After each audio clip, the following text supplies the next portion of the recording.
하나님의 은혜가 우리 가운데 함께하기를 예수의 이름으로 축원합니다. 우리 함께 서로 인사하겠습니다. 반갑습니다. 환영합니다. 축복합니다. 사랑합니다.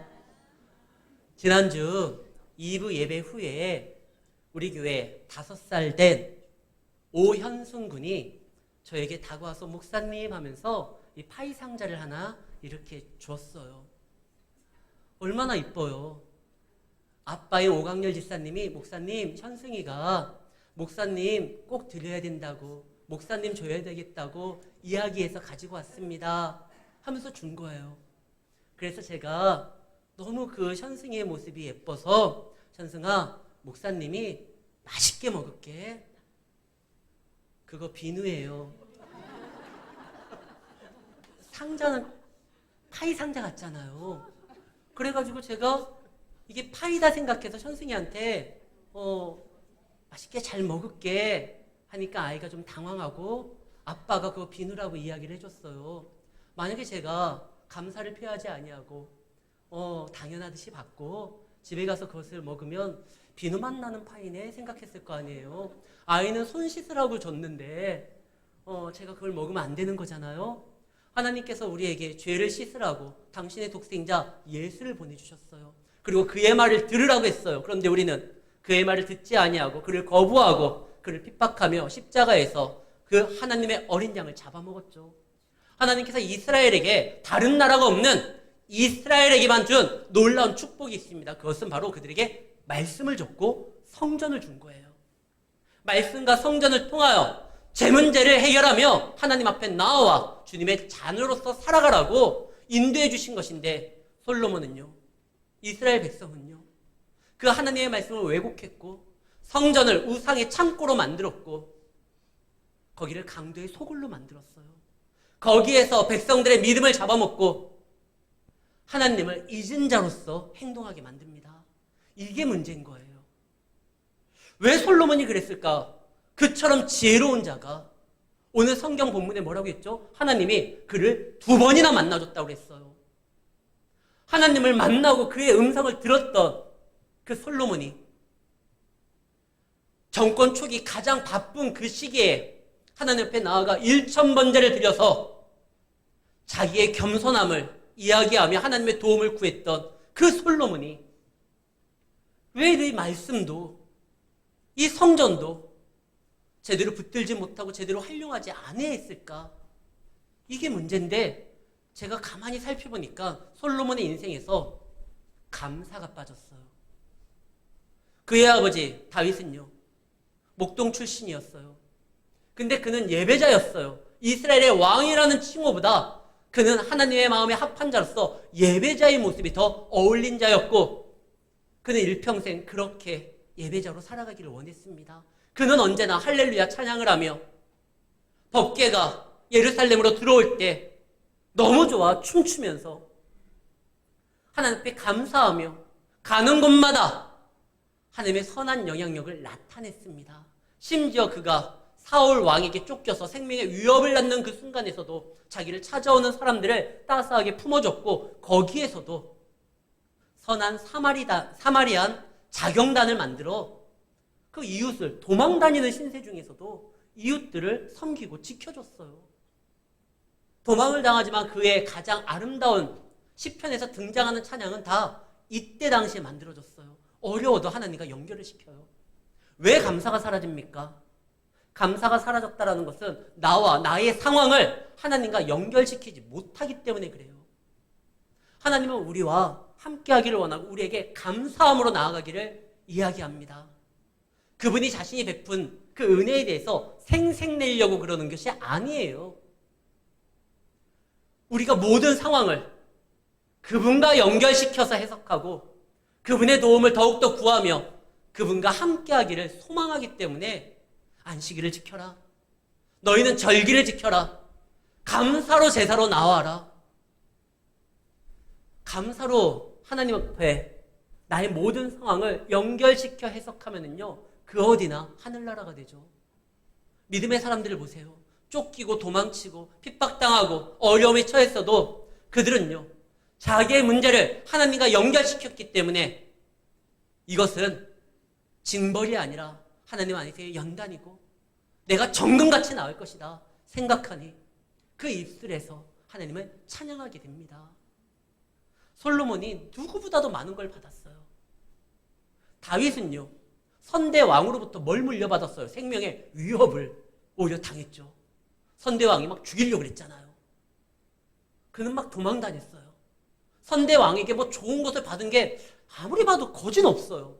근데 솔로몬은요, 아버지의 믿음을 받고 아버지의 신앙을 받고 아버지의 통치 사역을 가장 가까운 곳에서 지켜봤어요. 그가 어떻게 그 나라를 인도하는지, 그가 얼마나 아름다운 예배자로서 하나님 앞에 서 있는지, 그리고 다윗이 알려줬잖아요. 전쟁은 여호와께 속한 것이다. 나라를 다스리기 위해서 가장 중요한 거, 솔로몬의 유언, 너는 심써 대장부가 되라. 여호와의 말씀을 지키는, 어디를 가든지 형통할 것이다. 솔로몬은요, 그런 아버지 다윗의 이야기를 듣고 다윗을 통해서 주신 약속을 받았고 다윗의 신앙을 물려받을 수 있었어요. 근데 그가 지금 엉망으로 만들고 있어요. 그 대전에 굉장히 유명한 빵집이 있습니다. 성심당이라고. 주말에는요, 몇 시간씩 줄을 서야 돼요. 김진령 지사님 전에 성심당 다녀오셨다고 그랬었잖아요. 그때 한 2시간 줄 서셨대요. 작년인가 제 딸아이가 그 어렵다라고 하는 구하기 성심당에 딸기 시루 케이크를 가지고 왔어요. 얼마나 좋았는지. 근데 그날 배가 불러서 그걸 못 먹었고 잠깐 놔뒀어요. 그 다음 날도 잊었어요. 정말 좋은 건데 며칠 놔두다 보니까 못 먹고 이걸 버리게 되었어요. 하나님께서 이스라엘에게 너무나 귀한 걸 줬어요. 성전을 허락했어요. 말씀을 줬어요. 근데 그들은 그 성전을요, 잘못 사용해요. 정부가 과시하고 홍보용으로, 우상을 세워놓는 창고로, 그리고 말씀은요, 왜곡하여 자기의 권력을 더 강화시키는 수단으로 그렇게 사용을 합니다. 변질을 시켜가지고 그 좋은 것을 누리는 것이 아니라 그들은 오히려 하나님을 멀리 떠나게 되었고 세상을 짝함으로 인하여 나라가 엉망이 되는 거예요. 하나님과 연결시킬 수 없었던 그 솔로몬, 뭐가 중요한지를 진짜 몰랐어요. 그는 왕으로서 잘하고 싶었어요. 외교나 뭐 국방이나 경제적이나 이런 것들이 모두 다 그 어느 때보다 발전하고 성장해서 다른 주변 나라 국가들이 감히 자신들을 깔보지 못하도록 만들고 싶었어요.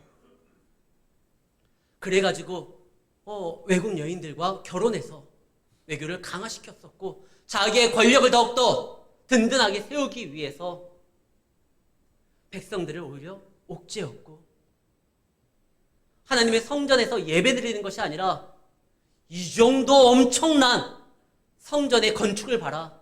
외교 사신들이 오면 그 정부 과시용으로 자기의 드러나는 업적으로 그걸 알리기만 했지 잘못 행동을 합니다. 하나님이 그게 안타까워요. 그래서 하나님이 친히 그에게 2번이나 나타나서 말씀했는데 그는 정신을 못 차려요. 왕으로서 자기가 해야 될 일, 정말 나라를 부강하게 만들어야 되겠다. 맞아요. 그런데 이스라엘은요, 다른 나라가 이루지 못한 어떠한 성공 가도를 달림으로 인하여 강대국이 되는 것이 목적이 아니에요. 하나님의 뜻을 흘러보내는 것이, 왕 같은 제사장으로서 그 땅의 이방의 빛과 세상의 소금으로서 세상을 변화시키고 주의 뜻을 알리는 책임이 있는 나라예요. 이거를 통해서 자기 아버지가 보여줬잖아요. 아버지는 정말 열심히 예배를 드리니까 주변 나라들이 깔보는 것이 아니라 오히려 다윗을 사모하게 되었고 그의 하나님을 알아가기를 소망했습니다. 그렇게 해도 충분하거든요. 그런데 지금 솔로몬은 달랐어요. 솔로몬이 약간 제가 보기에 병이 좀 있는 것 같아요. 정권 초기 때 그가 번제를 몇 번 드렸죠? 1000번제. 이 1000에 뭐가 꽂힌 것 같아요. 솔로몬의 부인과 첩이 모두 몇 명입니까? 오늘 본문에 1000명이에요. 정실 부인은 바로의 딸, 공주, 애굽의 공주예요. 근데 후궁 700에다가 첩까지 굳이 300을 더 만들어가지고 1000을 채워요. 부하들도 힘들었을 거예요. 오늘 왕이 결혼한대. 어디에서? 무슨 센터에서 결혼한대. 그래서 축의금을 준비해서 딱 하니까 11시에 결혼하는구나. 솔로몬 신부는 바로의 딸. 근데 보니까 1시에 또 결혼을 해요. 솔로몬 에돔의 딸. 3시에 또 결혼을 하네. 신랑 솔로몬. 신부는 또 모압의 딸. 부하들도 힘들었을 거예요. 그 축의금 한두 푼 나가겠어요? 10번을 결혼해도 환장하겠는데 1000번이에요. 솔로몬이 왜 이렇게까지 했는지, 나는 나라를 위해서 그런 겁니까?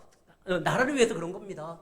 내 개인을 위한 게 아닙니다. 국방을 튼튼히 하기 위해서는 주변국과의 관계를 잘 맺어야 되는데, 그러기 위해서 저들과 결혼한 것이지 나의 어떠한 욕망 때문에 그런 거 아닙니다. 비겁한 변명이죠. 하나님과의 관계를 통해 가지고 이스라엘의 병과 마병은 여호와예요. 그럼 왜 우상까지 들여듣냐? 이게 외교적 결례입니다. 그들이 가지고 있는, 그들이 섬기는 신을 외면하거나 무시하면 이건 국제적으로, 외교적으로 큰 문제를 일으킬 수 있습니다. 그러니까 그들이 받고 그들의 신을 모실 수 있는 산당을 만들고, 이거는 해야 되는 것입니다. 다른 주변국과의 관계와 외교적 결례를 범하지 아니하기 위해서 그는 정작 하나님과 하나님의 나라에 그가 책임져야 될 부분을 감당하지를 못하고 있어요. 원래 솔로몬이 사랑하는 여인은 누굽니까? 아가서에서 등장하는 술라미 여인이에요. 사랑하는 술라미 여인, 그러나 현실은 바로의 딸과 1000명의 여인들입니다. 술라미 여인은 도움이 안 돼요. 처가의 도움을 받아야 되는데 그냥 목동 출신이고, 그렇게 나라를 운영하고 경영하는데 왕으로서 어떠한 정책을 피는데 그 여인은 도움이 안 돼요. 사랑은 하지만 현실은 바로의 딸이에요. 우리가 주님을 사랑하지만, 정말 주일날 하나님 앞에 우리 자신을 내어놓고 당신의 사랑을 우리가 고백하지만, 나머지 6일은 현실은 하나님 세상과 짝해야 되고, 내가 주인 삼은 나의 어떠한 생각과 비전을 따라 움직여야 됩니다.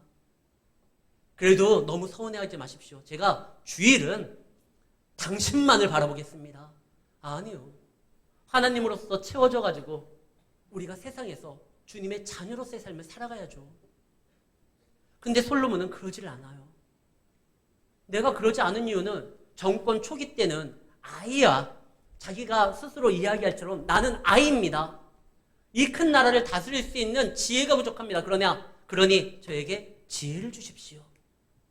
그래요. 정권 초기는 처음이니까, 어떻게 할지 모르니까, 실수할 수도 있으니까 당신의 도움이 필요합니다. 그런데 지금은요, 솔로몬이 어느 정도 살만하거든요. 성전을 짓는데 7년, 왕궁을 짓는데 13년.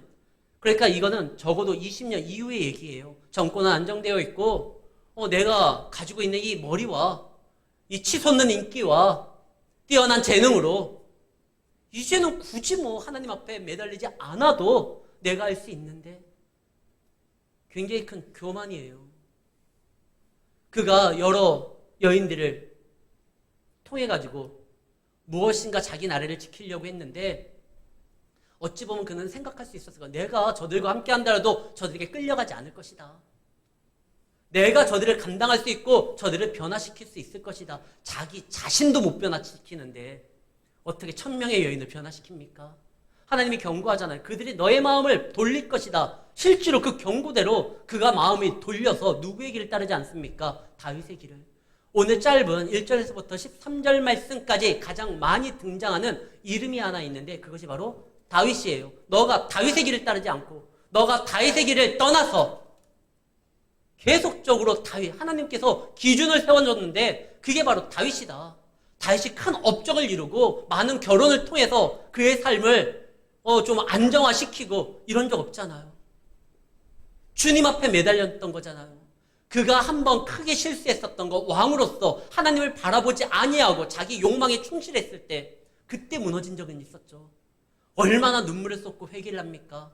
왕의 침상을 그가 하나님 앞에 회개하며 기도할 때 눈물로써 다 적셨다라고 했죠. 다윗은 이것이 정말 잘못됐다는 걸 뼈저리게 깨달았기 때문에 자기 아들에게 너 여호와의 말씀을 지켜, 이걸 그렇게 당부했습니다. 근데 솔로몬은요, 하나님과 하나님의 나라와 제대로 관계를 맺지 않으면서까지 맺어야 돼. 세상 사람들과의 중요한 관계는 없어요. 먼저 하나님과의 관계가 바로 쓴 상황에서 세상에서 우리가 저들에게 하나님의 의를 증거하며 땅끝까지 이르러 제자 되도록 복음을 증거하는 사명이 있는 것이지, 그걸 못하는데 어떻게 우리가 제자의 삶을 살아갈 수 있습니까? 지금 솔로몬이 뭔가 되게 착각하고 있는 거예요. 그런데도 큰 문제가 없는 것 같아요. 뭐 괜찮은데? 근데 그거 아십니까? 솔로몬이 받은 은혜가 너무나 엄청나기 때문에 지금 하나님의 은혜가 끊어졌음에도 불구하고 아직 사용될 수 있는 것들이 있다 생각해서 자기가 지금 괜찮다라고 생각하는 거예요. 하나님의 은혜를 너무 많이 받으니까. 그래가지고 하나님의 축복이 막 넘쳐나고, 솔로몬의 시대 때는 금과 은이 돌처럼 흔했다고 했으니까. 근데 하나님의 은혜가 멈췄거든요. 그럼에도 불구하고 아직 뭔가가 있는 것처럼 보이니까 그걸 사용합니다. 괜찮다고 합니다. 근데 성도는요, 예전에 받았던 그 놀라운 은혜를 곶감 빼먹듯이 계속 그것을 갉아먹는 자들이 아니라 늘 새로운 은혜로서 채워져야 돼요. 그래서 시인은 뭐라고 합니까? 새 노래로 부르자. 하나님의 자녀는요, 늘 신선한 하나님의 말씀을 들어야 되는 거예요.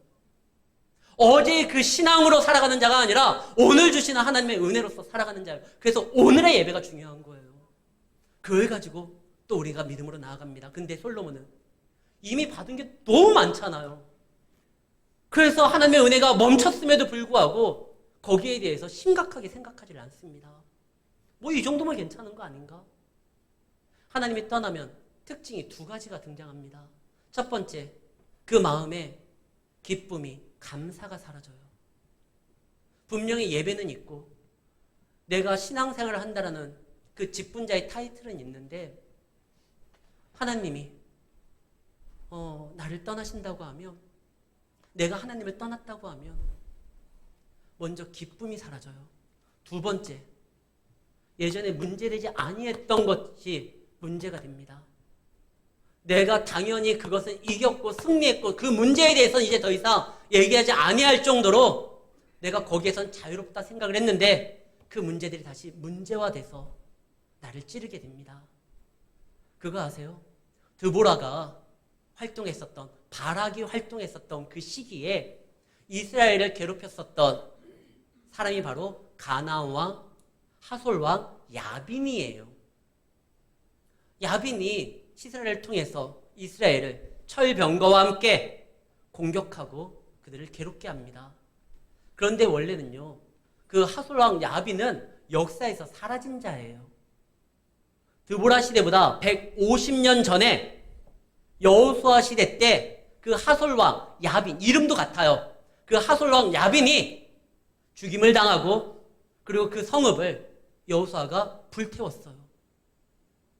이제 문제되지 않아요. 그들의 믿음이 충만하고 여호와의 약속을 붙들고 나아갔을 때 가나안 왕 하솔은 아무것도 아니에요. 갈렙의 고백처럼 여호수아가 갈렙과 함께 모세에게 이야기했고 백성들 앞에서 선포했잖아요. 그래 강하지만 하나님이 함께하면 저들은 우리의 밥이다. 아무 문제가 안 됐어요. 근데 150년이 지난 다음에 그 하솔 왕 야빈이 다시 일어나서 이스라엘을 괴롭힙니다. 문제되지 않았는데 예수님께서 우리에게 말씀하셨습니다. 담대하라, 내가 세상을 이겼노라. 그래서 우리는 이긴 예수님을 따라 그분과 함께함으로 세상에서 주눅들 필요도 이유도 없어요. 승리자로 살아가면 돼요. 근데 우리는 매주마다 주여 손 들고 옵니다. 이미 세상을 하나님이 이겼기 때문에, 예수님이 승리했기 때문에 우리는 승리자로서 거기에 주의 말씀을 증거하고 선포하면 되는데 왜 맨날 깨질까요?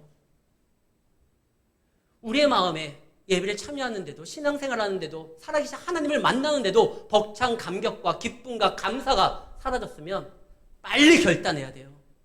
주 앞에 나와야 돼요.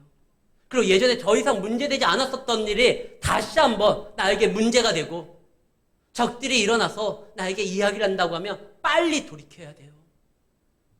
다윗이 정말 잘못했어요. 여호와께 속해 있다. 전쟁은 하나님만 바라보다가 나중에 어떻게 합니까? 사무엘상 21장에 보면 그 다윗이 하나님의 이름을 붙들고 나아가는 것이 아니라 자기가 예전에 죽였던 골리앗의 칼을 붙들고 망명을 신청할 때 그때요. 그 적에 있었던 그 왕의 블레셋 왕의 신하가 가드왕 아기스의 신하들이 이런 말을 합니다. 제가 누굽니까? 다윗이 죽인 자는 만만이고 사울이 죽인 자는 천천이라고 했었던 그 노래에 등장하는 인물 아닙니까? 제 이스라엘 왕 아닙니까? 깜짝 놀래요, 다윗이. 적의 입에서 자기의 이름이 등장한 것뿐만 아니라 자기가 이스라엘의 왕이라고 적들이 얘기하면서 막 꾸짖는 거예요, 자기를. 내가 지금 이스라엘의 왕으로서 하나님의 기름 부음 받은 자로서 여호와 이름을 붙들고 나아갔던 자로서 지금 뭐 하고 있는 거지? 이 골리앗의 칼을 붙들고 목숨을 구걸하고 이건 내 모습이 아닌데. 그 다음 이후로 다윗은요 다시 하나님을 떠나는 것이 아니라 이스라엘 진영으로 목숨이 위험하지만 그 진영에 들어와서 성도로서 또 움직입니다. 사랑하는 성도 여러분, 잘 생각해 보세요. 감사는 감사할수록 내 안에 그 감사의 내용을 통해 가지고 기쁨이 있는데 주님 앞에 나왔는데도 기쁨이 사라졌거나 아니면 문제되지 않았던 것이 자꾸 문제가 되고 그로 인하여 내가 힘들게 되면 지금은 결단할 때입니다. 하나님께서 지금 솔로몬에게 말을 하잖아요. 너 지금 말씀을 떠났다. 내가 경고했던 그것을 떠났다. 네가 그 많은 여인들을 통해서 너는 자신할 수 있었겠지만 그들이 오히려 너의 마음을 돌이켰다. 다윗의 길을 가지 못하게 했다. 그것 때문에 내가 너에게 이제 징계를 할 것이다. 너의 부하에게 열지파의 그 사람들을 넘겨줄 것이다. 나라가 쪼개질 것이다. 아니 쪼개진다라고 얘기했으니까 이제 더 이상 소망이 없는 거 아닙니까? 아니요. 하나님의 말씀은 언제나 믿는 자들에게 경고지 심판의 결론이 아니에요. 우리 말에 우리에게 아직 하나님의 말씀이 들리면 아직 기회가 있는 거예요. 세례요한이 세례를 베풀 때 수많은 사람들이 왔습니다. 세례요한은 그들에게 굉장히 찌르는 말을 했어요. 회개하라. 너희들 죄인이다. 천국에 갖고 왔는데 너희들 끝났다. 그 말은 이 메시지를 듣고 주 앞에 하나님의 자녀로서 다시 너 자신을 내려놓고 그분을 붙들라는 거예요. 그때 막 바리새인들도 왔었을 때 뭐라고 이게 독사의 자식들아. 그 말은 그를 저주해서 그들을 무한주기 위함이 아니라 그 찌르는 말을 듣고 돌아오라는 거잖아요. 느느웨 사람들은 심판을 당하기로 되어 있어서 요나가 가서 말씀을 전합니다. 정말 심판할 거면 뭘 전해요. 그냥 40일 딱 지난 다음에 심판하면 되는데. 근데 요나가 가가지고 전하니까 어떻게 돼요? 그들이 회개하고 살게 되잖아요. 하나님이 메시지를 전하는 건 아직 기회가 있는 거예요. 그 말씀 붙들면 되는 거예요. 솔로몬이 이야기를 들었자마자 자복하면서 회개하면서 우상의 산당들을 다 없애고 말씀으로 돌이키면 망할 것 같죠? 이 관계들을 다 청산해야 되니까 그럼 큰일 날 것 같죠? 예수를 믿고 성도로서 다시 돌이키고 나아가려고 할 때 망할 것 같다? 안 망해요. 초대교회 성도들 보십시오. 예수를 믿고 신앙을 지키고 어떻게 됐어요? 세상적으로 보면 다 망했어요. 감옥에 갇히고 무덤가에 숨고. 그런데 그것은 망한 게 아니라 교회를 세우는 일이었어요. 하나님의 나라를 심는 일이었어요. 하나님 통치가 이 땅에 임하도록 만드는 역사들이었습니다. 사도 바울이 대표적이죠. 바울은 감옥에 갔습니다. 근데 그 바울은 하나님과 연결되고 자기가 비록 감옥에 갇혔다 할지라도 하늘문을 여시고 당신의 역사하심을 이 땅에 많은 것들을 심으실 그 하나님을 기억했기 때문에 그가 오히려 감옥 밖에 있는 빌립보 교회 사람들에게 뭐라고 합니까? 기뻐해라. 기뻐해라. 나 감옥에 갇혔지만 여기에서 세상이 줄 수 없는 하나님의 위로가 있고 평안이 있다. 난 기쁘다. 너희도 기뻐해라. 감옥에 갇혀서 아무것도 못한다. 아니 난 지금 교회를 세우는 중이다.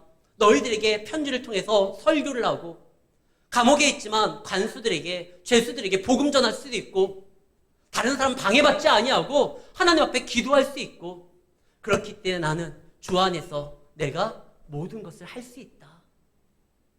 신앙생활 할 때 어려움이 있을 때 세상 사람들은 안타까워할 수 있어요. 왜? 그들의 세상은 이것이 전부니까. 야, 세상 예수 믿어서 그렇게 힘들고 어려우니까 끝나는 거 아니냐?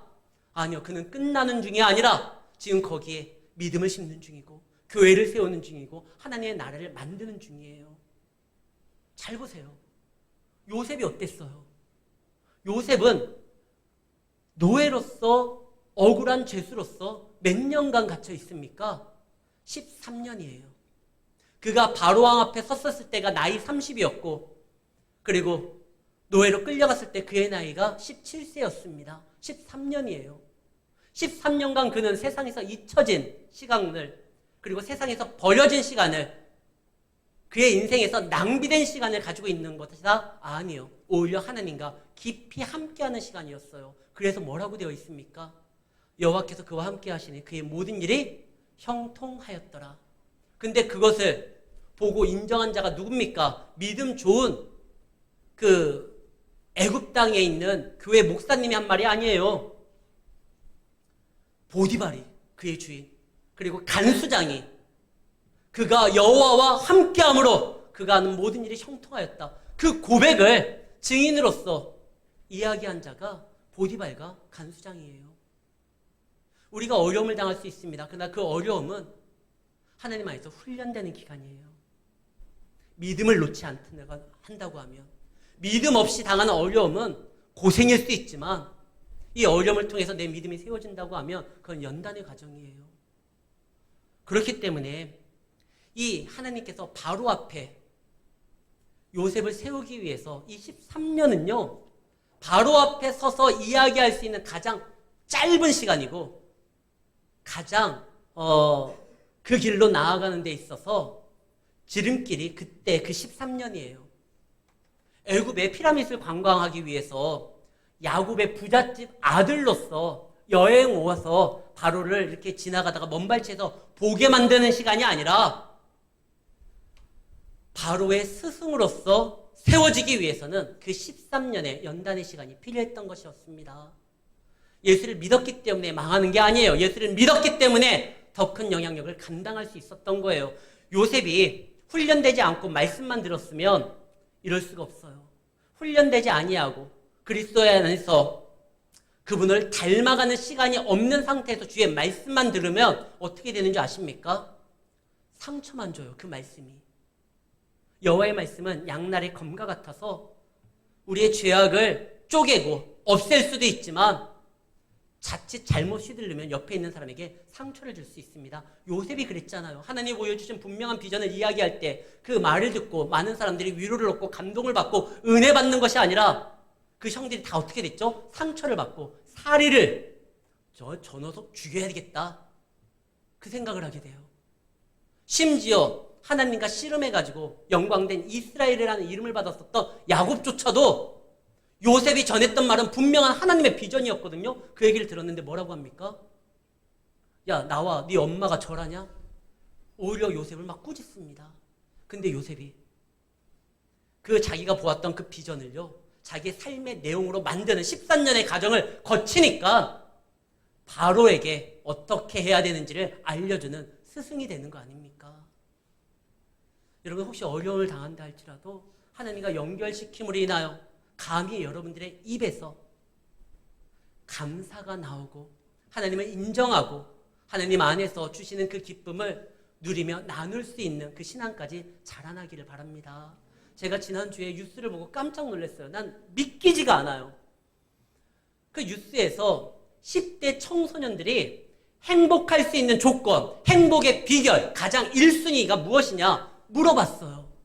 근데 그 1순위의 대답이 이게 말이 되나? 그래서 제가요 찾아봤어요. 인터넷으로. 뉴스를 내가 못 믿겠어요. 이거 가짜 뉴스지. 이게 말이 돼? 찾아보니까 맞아요. 아이들이 행복하기 위해서 청소년 10대입니다. 그들의 행복을 위해서 가장 필요한 이유, 조건, 비결. 두 번째가 부모예요. 세 번째는 10대니까 친구, 절친이에요. 네 번째가 요즘 애들이 피곤한가 봐요. 휴식이에요. 다섯 번째가 외모고 여섯 번째가 취미 활동이에요. 근데 일곱 번째, 이 일곱 번째가 사실 일곱 번이면 안 돼요. 이게 첫 번째든지 두 번째든지 이렇게 올라가야 되는데 이게 일곱 번째. 일곱 번째가 뭐냐? 삶의 목표, 방향, 비전, 꿈이에요. 우리 때만 해도 소년이요.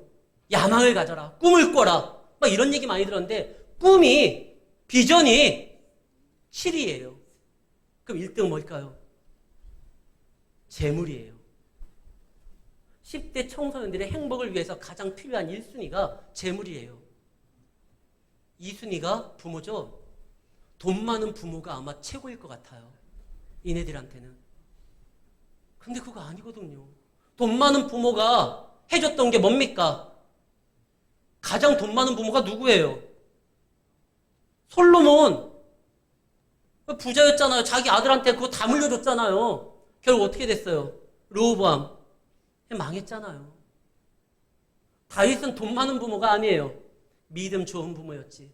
그리고 삶의 방향이 어떠한 것인지를 가르칠 수 있는 사람이었지. 우리는 하나님 안에서 믿음 생활을 해야 돼요. 그래서 방향을 잡아야 돼요. 방향을 잡지 아니하고 자꾸 다른 거, 하나님의 일을 하기 위해서 사용될 수단을 우리 인생의 어떠한 목적으로 생각하면서 움직이면 큰일 나는 거예요. 어떻게 그렇게 될 수 있느냐? 내가 받은 은혜가 그 주신 자를 생각하지 아니하고 이것을 통하여 활용해야 될 어떠한 내용을 생각하지 않고 이게 전부인 것처럼 이것만 붙들고 나아가니까 이 솔로몬이 그래서 무너진 겁니다. 사는 성도 여러분, 감사가 왜 필요하죠? 내가 지금 누리고 있는 이 많은 것들, 요거에 내 인생을 걷는 것이 아니라 이걸 주신 자를 생각하며 그분을 바라보게 하기 때문에 나의 도움이 어디서 올까? 그 하나님을 인정하면서 고백하기 때문에 막히지 아니하고 예전 은혜를 가지고 그냥 사용하는 것이 아니라 늘 새로운 은혜를 가지고 신선한 은혜를 가지고 새 노래를 가지고 하나님을 찬양하면서 나아가는 것. 그게 바로 성도의 삶의 모습입니다. 아이들이 막 신앙생활을 하고 수련회 가고 야 그때 학원 가서 단어도 외우는 것이 더 중요한 거 아니냐? 아니요. 제대로 인격이 형성되는 것, 말씀 안에서 그리스도의 장성 분량에 이르기까지 성장하는 것이 진짜 중요합니다. 얼마 전에 뉴스에서 여러분들 그거 봤을 거예요. 강남 의대생 살인사건이라는. 그 아이가요, 불수능이라고 이야기했었던 그 가장 어려웠었던 수능 때 만점자였어요. 만점자로 서울에 있는 명문대 의대를 지금 현재 다니고 있다가 자기 여자친구를 끔찍하게 살해했어요.